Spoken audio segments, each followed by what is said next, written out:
इच्छा आहे पण वन्स मोर नाही देता येणार, कारण कलाकाराच्या एनर्जी नावाचा प्रकार असतो. सो कसा वाटला सर्वांना परफॉर्मन्स?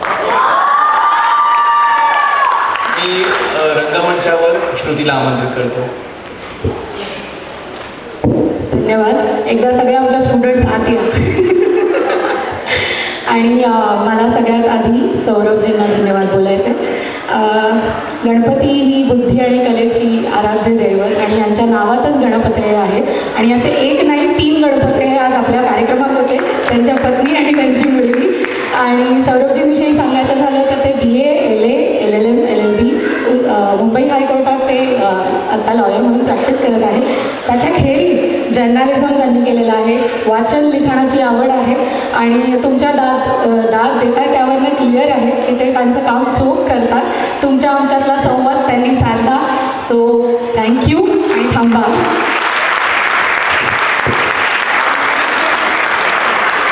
तुम्हाला रिकाम्या हाताने नाही सोडू शकत.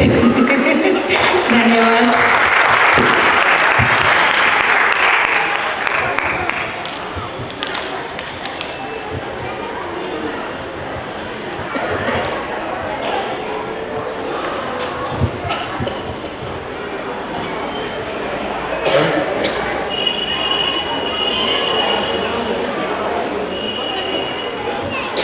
गुरुपौर्णिमा जवळ आली आहे, तेव्हा गुरु शिष्यांवरती एक अतिशय सुंदर इकडे मला उदाहरण द्यावंसं वाटतं.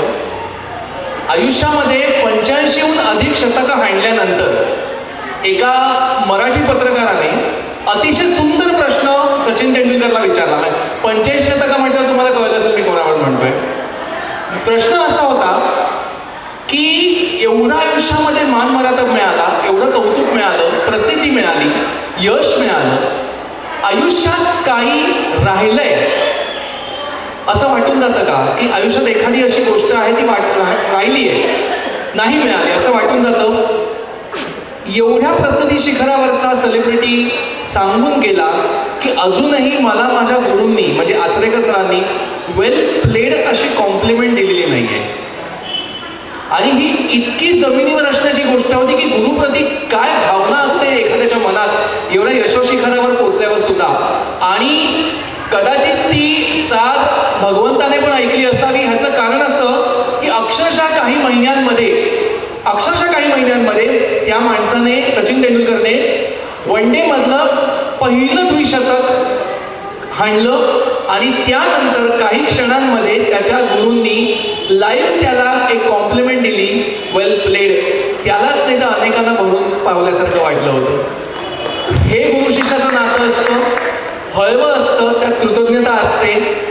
आणि आता त्या नोटवर कुठेतरी आपल्याला कार्यक्रमाच्या शेवटाकडे यायला हवं, कारण प्रत्येक गोष्टीला शेवट असतो, कार्यक्रमाला तर असतो.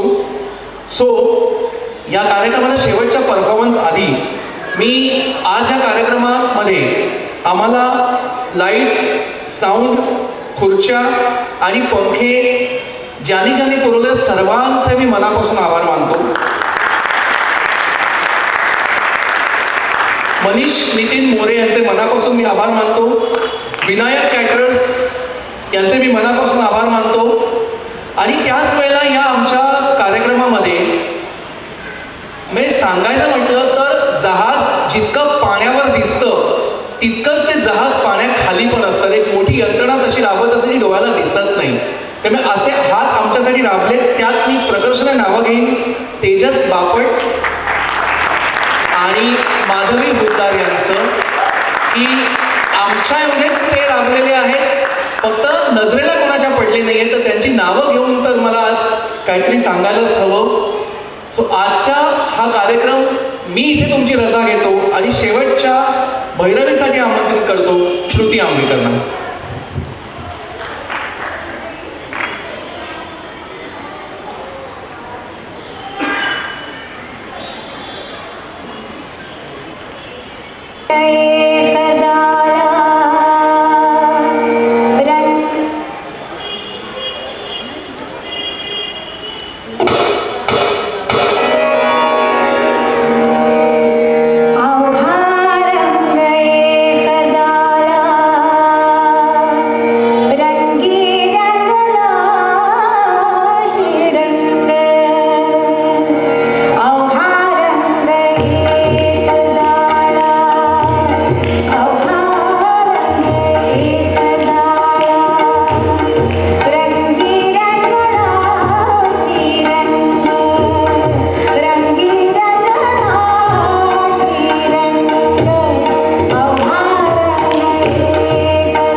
आहेत